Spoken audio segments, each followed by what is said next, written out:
Doctor Shafiqur Rahman দায়িত্ব গ্রহণ করেছেন এবং সারা দেশ পাশে আজকে এই দায়িত্ব ডাক্তার শফিকুর রহমানের নেতৃত্বে 11 দলীয় কর্মীদের হাতে তুলে দিতে চায়। কথাটা ঠিক কিনা বলেন?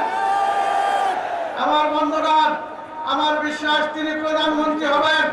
তাই এই সিলেট আসলে সকল দিক দিয়ে আমরা পিছনে আছি। সিলেটে কোনো নেতৃত্ব নেই দীর্ঘদিন থেকে, এজন্য আমাদের অবগত আমরা পিছনে।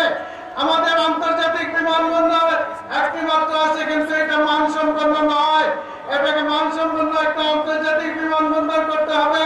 আমাদের চা বাগানগুলোর শ্রমিক একদম মানবতার জীবনযাপন করছেন, তাদের বিষয়গুলো অত্যন্ত গুরুত্ব সহকারে দেখতে হবে। এই সিলেটে ঢাকার সাথে যাতায়াত ব্যবস্থা সম্পূর্ণ ভেঙে পড়েছে। এই ব্রিটিশ আমলের লাইন, এই লাইনকে বাদ দিয়ে আধুনিক লাইন করে ডাবল লাইন করে সিলেটবাসীকে উদ্ধার করতে হবে। এই সিলেটবাসী নদী ভাঙন একটা বড় সমস্যা।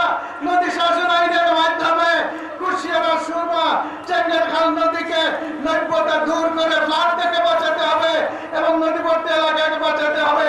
আজকে সিলেট সফর করছেন, এজন্য সিলেটবাসীর পক্ষ থেকে আমি আমাদের মোহতারাম আমিরে জামাত, আমি প্রধানমন্ত্রী